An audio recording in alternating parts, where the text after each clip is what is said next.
have three distinguished panel members at this session of our course. Two of the outstanding state commissioners of education are among our guests. Dr. James Allan, Commissioner of Education, New York State, and Dr. Owen Kiernan, Commissioner of Education in the Commonwealth of Massachusetts. Both have been actively engaged in improving race relations through education. In addition, we have Mr. James Tanner, Assistant to the Superintendent of Schools in Cleveland, Ohio, as our third guest. And as with every session, I have my co-moderator, Dr. John Gibson of the Lincoln Filene Center at Tufts University. At the first session of our course, I defined and delimited our focus, and I outlined 15 or 16 observations or premises underlying our approach to our problem. Dr. Gibson, where do you want to start the discussion? Well, you were saying, Dr. Kvaraceus, underlining our approach to the problem, and we're concerned in this series of 28 programs with education and race relations. And the thought that ran across my mind is, what is the relationship between education on the one hand and race relations on the other hand? You're suggesting that it might not be the proper business of the school. Well, I certainly am aware of the fact that it is a role for the schools to play, but on the other hand, education is one thing. Race relations in our society might well be another thing. Dr. Kiernan, as a State Commissioner of Education, what do you see to be the connective links between education or the substance of education? I'm not going to narrow this down to the 3 R's, obviously, but in the educational process, what obligations does education really have for the improvement of race relations in our society? That's a big question, but I do think we have to show some connective tissue here. It's in the $64 category, there's no question about that. It would seem to me that our schools have a dual role, and I think there'd be general agreement on this point. First, to stabilize and perpetuate and preserve society as we know it, and we're concerned, of course, with the democratic society. But secondly, and rather important, the school should serve as an agent for change. This, frankly, is one spot I think we've lagged somewhat in over the years. And when we see in the society certain defects, certain deficiencies, the school does have a responsibility to move in. Now, there are citizens who would suggest that the institution remain academic, high on the hill behind the community, and that perhaps those of us in the field of education place the academic toga around our shoulders and not concern ourselves with these problems of society. There are others who would argue that as far as race relations are concerned, that this is a socioeconomic situation. It has nothing to do with education. And yet somewhere the breakthrough has to be made. I was particularly interested in Dr. Kvaraceus' first lecture, in which he said that education truly is the key that will lead people out of the woods, so to speak, in terms of these problems, develop their hopes and aspirations to the point of real implementation, not just lip service, but something happening here. Well, the fact is that education is of society. Not a part. It's not a part. It can't separate itself from the social problems of the day. Therefore, the present problem of race relations, discrimination, segregation, and so on that we hear so much about is very much a responsibility and a concern of the schools and of education generally. It certainly, I think Commissioner Allan is correct. It certainly, as Shakespeare might have said, not a thing apart, but truly this is the heart, this is the core of society, and the breakthroughs will have to be made in our educational system. I tried to define education as a product in terms of changes in behavior or modifications of behavior. If we change the behavior of masses of children, perhaps it will be possible to change the way of life and to change the social structure, as you imply.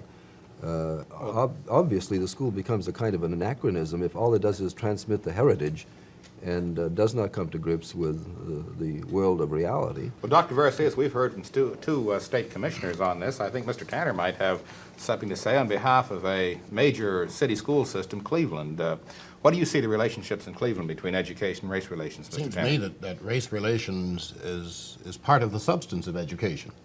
A school system that does not treat and does not deal with race relations and other kinds of problems of human relations is violating, or at least not performing, a very major part of its job. By that I mean, as part of the curriculum, there ought to be consideration of the major social issues of this day and in the past. Too often the schools have been sort of custodians of the past and haven't engaged themselves in what's going on today, either by studying it or by attempting to change it.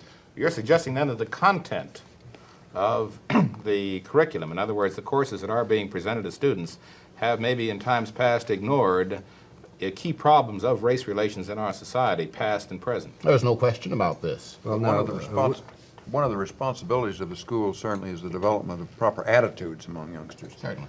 And this obviously is one of the underlying ways, that is changing attitudes, underlying ways to improve race relations and relationships among Allan, individuals. who's going to say what the proper attitude is? Will schools, let's say in Mississippi and Alabama, have one set of attitudes, and let's say your schools in New York sell another set of attitudes? How do we get around this question? Well, I think we have a long ways to go here to change attitudes in some communities, some areas of the country. The problem will be relatively easy.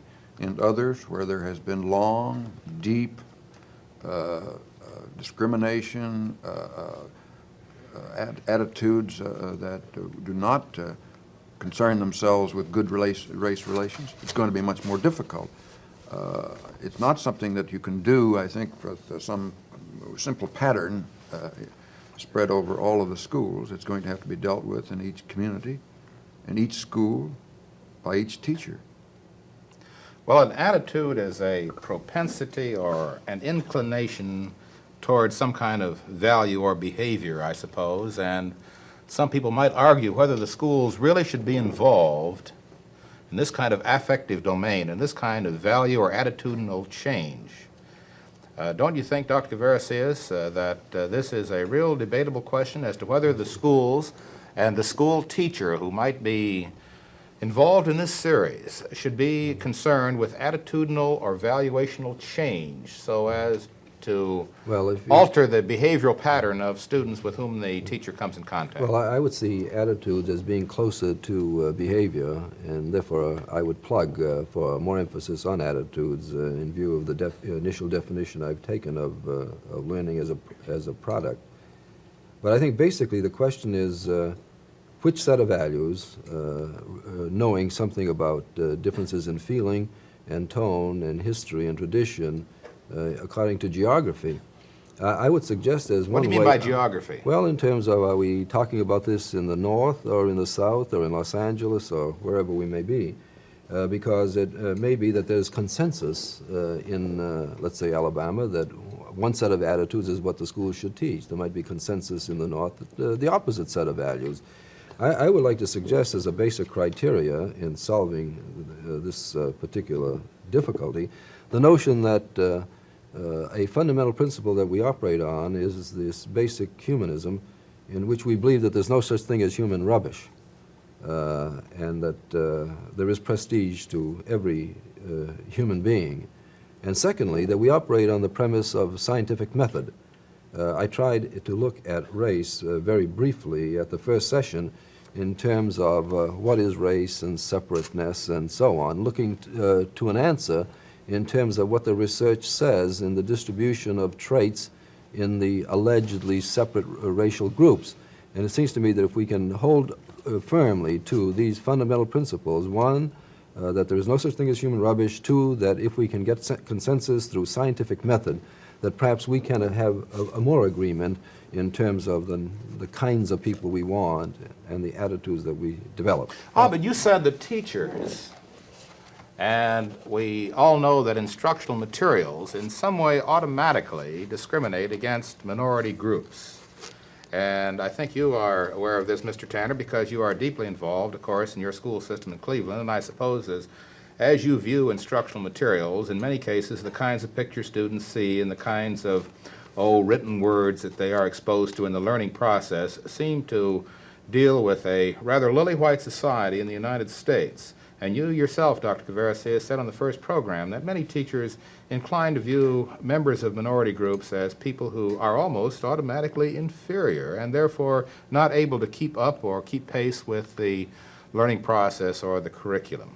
And if education and race relations are to be combined in our society, it seems to me that both in attitudes of teachers and in the content of instructional materials, that a real job has to be done here. Well, you see this in Cleveland, sir? Certainly.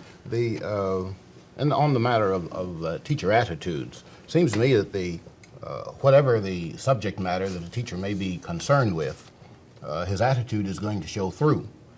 Even if he's, let's say mathematics, this is fairly pure, usually, I guess. This is new math? New math. Well, it's intermediate math, new and old. I don't understand the new math. Let's go back to the old math. All right, in the old math even. If a teacher's attitude is, as you suggested, one of indifference or of sympathy or of antagonism toward certain of his pupils, this is going to show through in his teaching and in his expectations of those pupils. And the students feel this. That's right, and the students are going to feel it. This is The teacher's own attitude has the a great teacher's deal to do own with the attitude, attitude of the absolutely. students. Absolutely, and if this then doesn't become part of, I guess maybe we're talking now, aren't we, about teacher preparation, or either the teacher preparation through his formal instruction or his own preparation of himself for the job of teaching, looking at his attitudes and assessing them properly in terms of how he feels about the youngsters whom it's his responsibility to teach. In the Commonwealth of Massachusetts, Commissioner Kiernan, there is a report called the Kiernan Report that attempts to get at factors related to cultural, to imbalance in schools and, let's say, more equality of educational opportunity for the Negro youngster or other groups. Do you want to make a comment on how the report got started, what this has to do with the problem that Mr. Tanner is talking about? What is the Kiernan Report? Actually, Why was the Kiernan Report? that also is a very excellent question, and it comes back to the original query that was thrown out as we opened this second session. What is the role of the state? What is the role specifically of the State Department? Should we concern ourselves with the problems of major cities in this particular Commonwealth and in the school systems, perhaps in other parts of the nation? Or is this something that should be best left to the local authority? Do they know best what should be done about the ghetto conditions in a given section of the city? There had been an impasse here in the Commonwealth, here in Massachusetts. It had reached the point where some authority, and we think logically, we're coming back now to the constitutional structure of this nation of ours, through the medium of the 10th Amendment, of course, education not listed as a federal responsibility or function becomes automatically a state function. Logically, the State Board of Education had to move in to see if they could resolve this particular problem, which was becoming increasingly critical, particularly in our capital city. But rather than do it ourselves, it was the feeling that we should lean heavily on the community, so that the State Board of Education, and the only reason it happens to carry the name of the speaker, is that he served as chairman of the group. But we called upon 21 very, very distinguished citizens from all walks of life, leaders in the major faiths, leaders in industry, business, the several professions, individuals who had rich experience in government.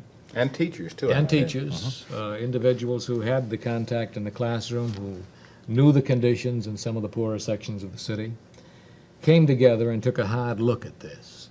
They worked under a grant from one of our foundations for 12 months, and then published a document under the title, we think rather appropriately under this title, Because It's Right Educationally.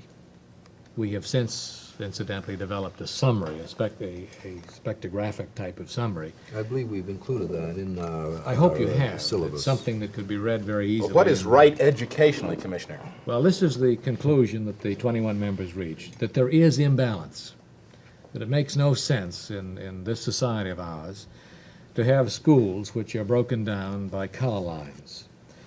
And then we went after the second question, perhaps even more significant, assuming you do have the ghetto school that is obviously imbalanced, is it harmful?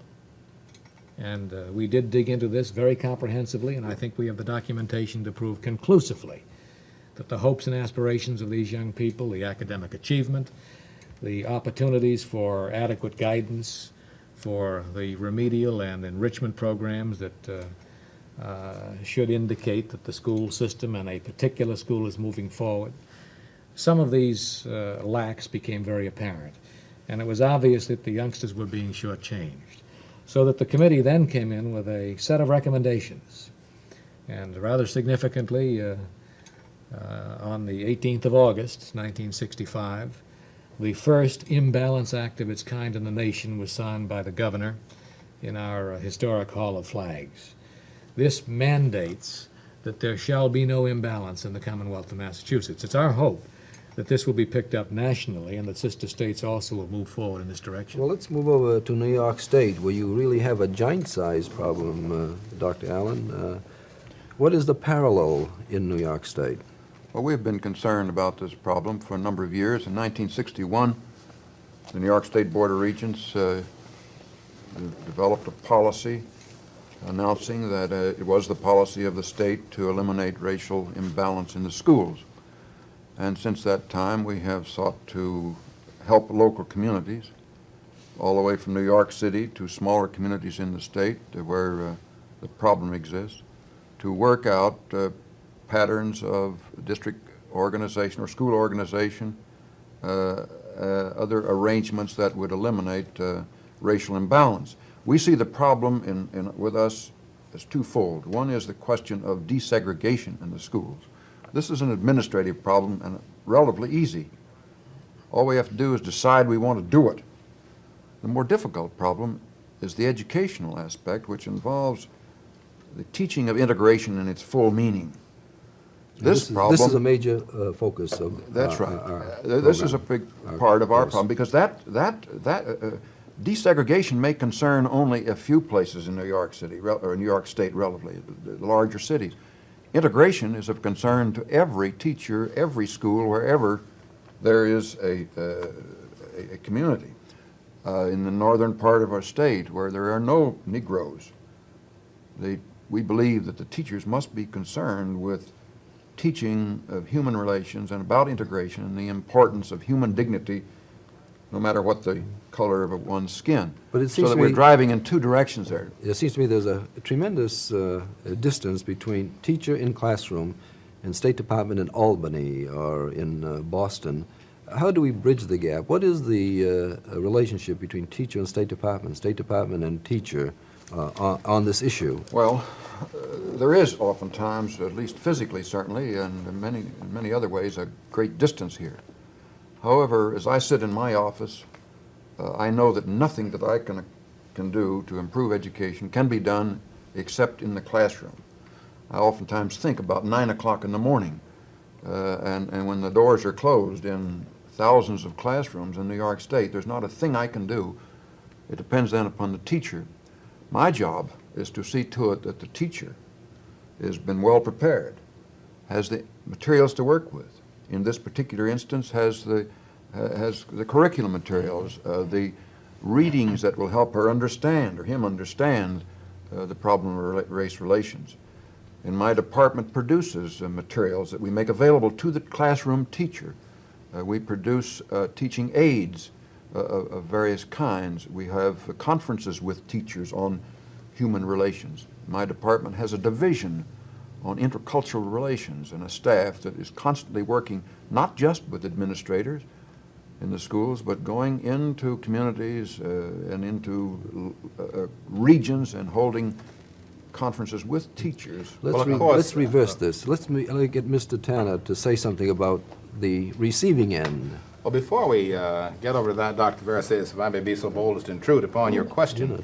Well, maybe. In the United States, as you well know, the role of state departments of education varies a good deal, as among the states.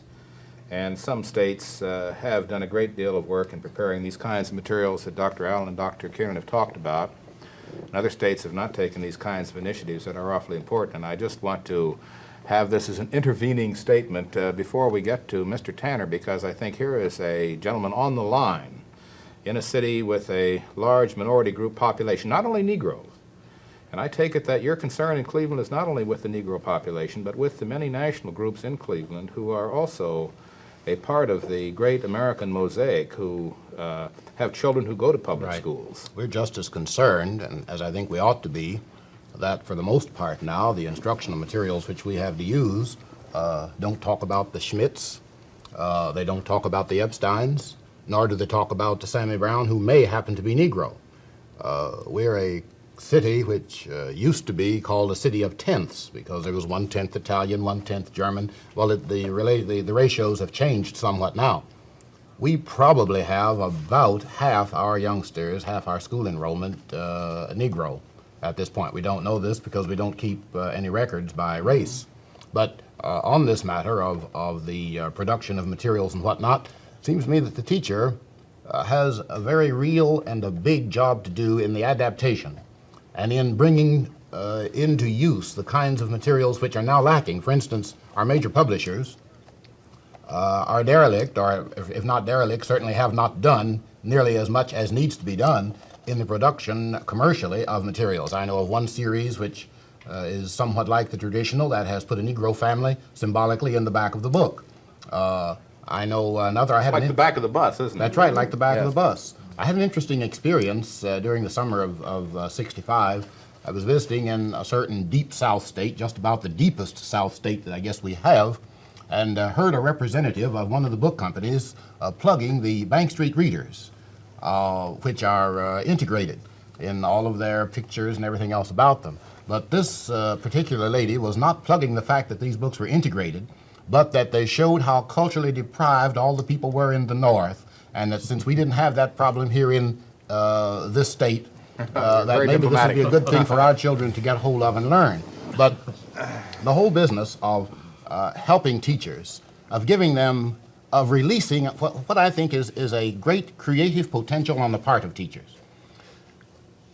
And I believe that most administrators want teachers to be as creative as they can be in adapting and in using general guidelines, yes, but in using materials that are relevant to the particular group of youngsters whom they now happen to have. And as Dr. Allan suggests, this does not mean that if a teacher happens to have a group of youngsters who are completely white or who are completely Italian, and we have some sections of Cleveland where just about all the youngsters would be of Italian descent, that we do not then help them to teach their youngsters about the total fabric of which America is woven and of which the country is woven. I was at a conference recently in which it was stated that one of the problems was the fear of teachers in dealing with the coming integration in the schools and desegregation of the schools, that is, a better racial balance.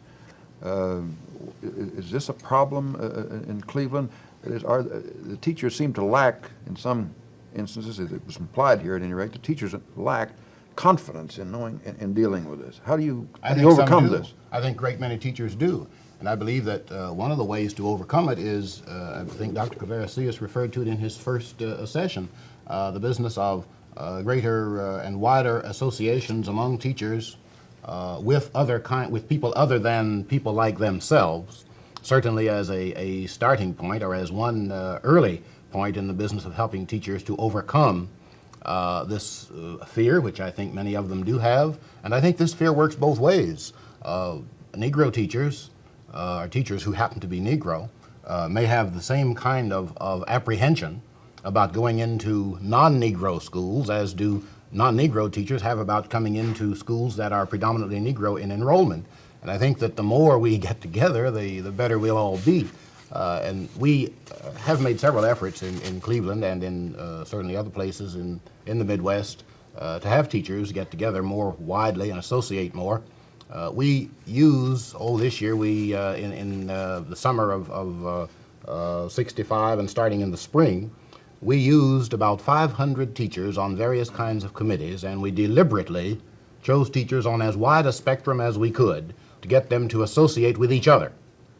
Well, we would hope in this series that some of the things that our specialists are going to come up with, Dr. Allan, would try to generate a feeling of confidence. Dr. Thomas Pettigrew is going to talk about the nature of prejudice during our next sessions, and I think that as we try to develop this series for teachers, we will hopefully give them some feeling of confidence in handling some of the subject matter. But I'd like to get back to a point that Dr. Kvaraceus raised in the first session, and that was the idea of the hidden curriculum. And I wish that you would explore this a little more, because in the area of education and race relations, we're not only concerned with what happens in the school, but I sort of got from your presentation... I used a fancier word than that. Well, I used the word subliminal curriculum. Subliminal, yes. I like the hidden curriculum a little better, because subliminal is an awfully big word. That's a hard word for you, I know. And you know, some of us don't really have it, and I wish you would explain the hidden curriculum, because what really do you mean? Let me say that I see every school as having a curriculum. For example, in the city of Boston, there is a Boston Latin School, which has quite a tradition. You go to this school, and it's obviously implicit that you're going to go to a college, maybe Harvard or an Ivy League college, and Tufts, well, hopefully, if you can get in. Let me say that there is a way of life in this school. Better thank him for that, incidentally. No commercials. Let's say there's a way of life in the school that enables you, that tells you how to behave, how not to behave, and you get certain status and prestige. Now, there might be two cultures, an adult teacher culture and a youth culture, to be sure. But there are, for example, the unusual thing about American schools, it seems to me, as I would compare them with the lycée in France or other European schools, is the fact that boys and girls do everything together. There are sex-crossed activities. And this provides a kind of boy-meet-girl type of thing. Then we have, I think, in our schools, a great deal of, well, some people say permissiveness and freedom. I see this pretty much as an external kind of controlled environment in which most youngsters are told what to do, when to do it, how to do it, and whether it's a right when it's done. It's a peculiar kind of culture in which a clock rings every 50 minutes or 45 minutes. Everybody gets up in the high school or junior high school, carries their books to another place, they sit down, and there's a kind of staccato, beat the clock kind of learning. I think every school ought to take a look at the way of life. Now, this is like the lower part of the iceberg that has a great deal of influence on whether the youngster stays in school or leaves school.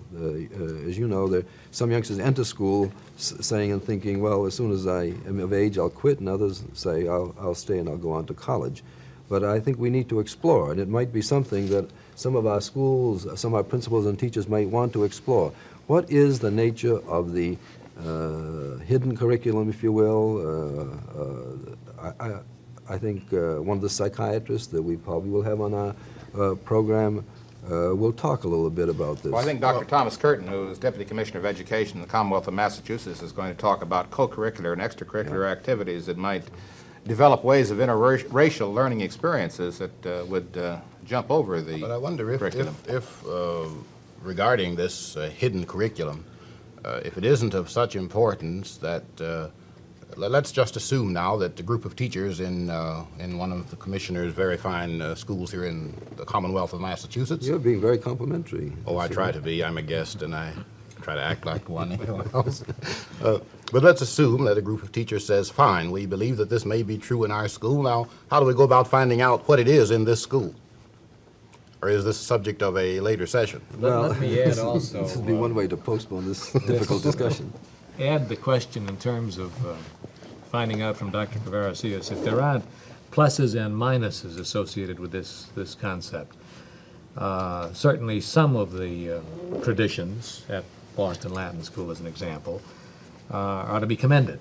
There may well be others that perhaps long since should have been discarded. Like the attrition rate and survival, Yes. And as a matter of competitive fact, climate. I think rather appropriately, Editor Ralph McGill refers to the dead hand of tradition. And yet I would caution Sounds the teacher. pretty clammy. I would also caution the administrator that perhaps there are two extremes here. The Chinese philosophers have the right answer, but there are two types of fools. The first who would say this is old, therefore it is good. The second who would say this is new, therefore it is better. Now there must be a mix in here somewhere. And would you just say a word about some of the pluses and minuses of this hidden curriculum? Well, you know, you can enter a school, and let's say in many communities, you can enter a certain kind of vocational school. You can almost smell the way of life. in which What do you mean, almost? well, some are more perceptive than others. In the physical education department especially. Touche, Well, Dr. Kvaraceus. Proceed. you enter the building, and from the damaged statuary that's around and the stuff on the floor, you can see what the value system consists of. And from the movements in the corridors, from the policing, or the monitoring that might go on. In another school, you might see a lot of student government in operation. The place is a lot cleaner.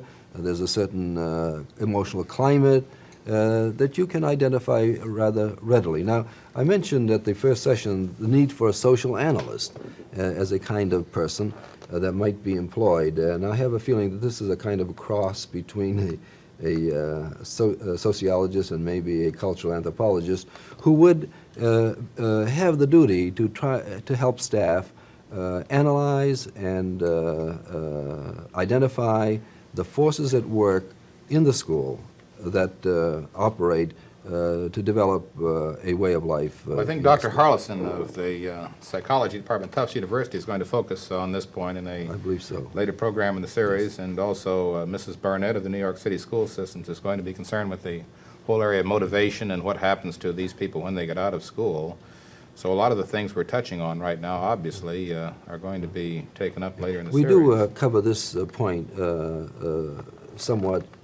I think I pursued it as far as I could in Negro Self-Concept, and I think here is where we need your teacher, who herself, being a school dweller, will have a great deal to contribute.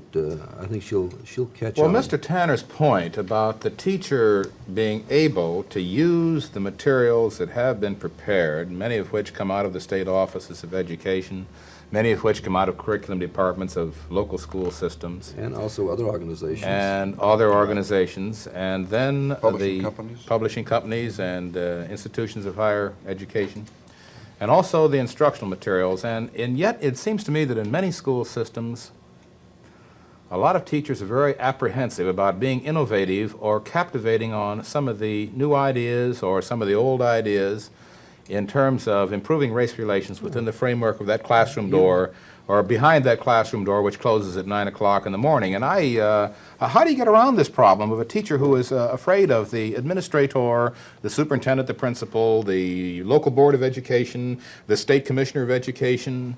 What kind? Pardon? The children. The children who might say, gee, we're getting some jazz in the school here that just is real wild, Daddy, and I want you to go down and talk to the superintendent about this. First place, I think we're talking about a kind of teacher more than we, of whom we have more than we now realize. We're talking about a teacher who's fairly courageous, a teacher who is himself pretty comfortable in handling this kind of material, which may be by some regarded as controversial. And I suspect that a good deal more of it goes on when the door gets closed at 9 o'clock than ever gets told about, because of some of the teachers feeling that I know this is right, I'm doing it because I want to and because I know it's right, but dare I tell the man down in the office because he might not approve it. So what we're probably saying here is that school administrators at the local level, at the principal level, as Dr. Kvaraceus pointed out in the initial session, the principal is a key. He needs to give teachers the support. He needs to say to teachers and be encouraged by superintendents and by state departments to say to teachers, this is what you not only may do, this is what we would like you to do. That's very true, because we made a study in New York State 2 or 3 years ago about what factors make for change in the school. And one of the barriers to change, handicaps, was the administrator. If the administrator set the climate for change, whether it be at the state level or at the local level or the principal, superintendent, so on, if he sets the climate, the teacher will then move right forward. Oftentimes make the changes, feel confidence about them. But if he holds back and won't encourage it, the teachers then have some fear that she will not be measured properly if she moves into You don't think change. we're getting our synonyms mixed up here? Are we thinking that all change is improvement? No. No. No? Sure we are. Well, it sounded as though we were changing to a better school. Could we change to an inferior I had school? the feeling that Mr. Tanner was asking for a little academic elbow room to feed the ammunition, the necessary materials, the innovative suggestions reverse the to the question. teacher. You need to And experiment. then have support down the line so that this person does have the elbow room necessary. Well, you know, I've had the experience in the summer of '65 of running a workshop for teachers of disadvantaged youngsters, and I sensed the feeling on the part of these 60 teachers that they wanted us to tell them what to do. And the idea was that I think there was some disappointment in this workshop, saying that here we are, tell us what innovative, experiences we could devise, and they were looking for recipes. What did you expect? Well, I'm afraid They came there to study with you and other experts. What did you expect? Well, I'm afraid that somehow or other we have taught these people that we have the secrets and the prescriptions and the answers, and they come in with that mindset. And I think the time is here They want a when we must formula. say, yes, when we must say to teachers, look, we'll give you the elbow room, and we have the confidence in you. Go ahead and try new adaptations, but take some time to try to keep an eye on what you suggested, experiment, meaning let's see what's happening, let's revise, let's try it out again, let's check it out, and we keep we get clues as to whether it's Sure, working. but there or are improving. teachers and there are teachers, and a good many teachers have a great many obligations like collecting money for all kinds of goody-goody things and so forth. that's a lot of When does a old teacher jazz. have the time to develop new materials and develop innovative approaches to teaching about race relations? I think that they are going to have to rely continually upon work done by the State Departments of Education and by their curriculum supervisors and so forth. I mean, But I think I'd have to suggest here that the greater involvement there is by the teacher in the development of these materials, Right, the more I likely think they are to that's be used. right. And yes, they do, teachers now do go to workshops, and they go to summer courses, and they go to institutes, and they're looking for the experts like Kvaraceus and company to hand them out a recipe book. Mr. Tanner, you're a great guest. A cookbook. Do it this way, and you will achieve magnificent results. But I think that what probably happens as a result of these institutes and workshops is that teachers go away with a great deal more confidence than they came with. I thought you were going to say they develop an immunity. Then. They may do that too. No, But I think they think go you're away right. with a great deal more confidence and do indeed. It takes a while, I think, maybe a few months, for them to realize that they have been given a good booster shot or maybe an initial dose. But wouldn't you say, though, that if a teacher felt that he or she were inadequate in handling education and race relations, that he or she could take some initiative and ask the school system itself, in conjunction with the State Department of Education, to develop in-service education work and the development of materials that would be a little bit more meaningful? In other words, there He could are... ask his school system to do this. He could ask his Yes. principal. But you see, I have a feeling that a teacher who feels uncomfortable about this is not very adequate as a teacher anyway. Here's a place where the Yes. state can be of some help.